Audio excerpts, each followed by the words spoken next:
হলদিয়ায় প্রচার অভিজিৎ গাঙ্গুলির। তমলুক লোকসভা কেন্দ্রের বিজেপি প্রার্থী অভিজিৎ গঙ্গোপাধ্যায়ের শুক্রবার একাধিক কর্মসূচি পালন করলেন শিল্প শহর হলদিয়াতে।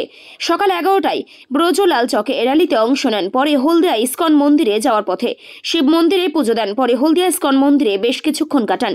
তীব্র গরমের মধ্যে সেখান থেকে বেরিয়ে হলদিয়া পৌরসভা এবং হলদিয়া সিটি সেন্টারে কর্মীদের অভ্যর্থনা গ্রহণ করেন। এরপর হলদিয়ার মঞ্জুশ্রী মোড়ে কর্মীদের উচ্ছ্বাস ও সম্বর্ধনা গ্রহণ করেন।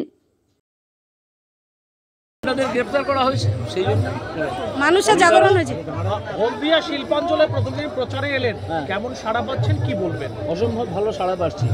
মানুষ ডিটারমিন্ড হয়ে গেছেন যে চোর শেষরদের সরকারকে উৎখাত করবে। তার প্রথম পদক্ষেপ হচ্ছে এই লোকসভা ইলেকশন।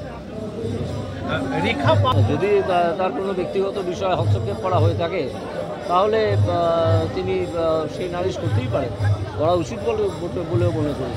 কারণ আমাদের একটা দল তৈরি হয়ে সেখানে দেখছি দুর্বৃত্ত দলের মধ্যেই যে তারা কোনো বিধিনিষেধ মানে না, কোনো স্ট্যান্ডার্ড নেই তাদের, ভেরি সাবস্ট্যান্ডার্ড আনকালচার্ড পারসনস, তারা এইসব করে বেড়াচ্ছে হয়ে রয়েছে। সেগুলো সম্বন্ধে কেন্দ্রীয় সরকার সিদ্ধান্ত নেবে। আর নতুন শিল্প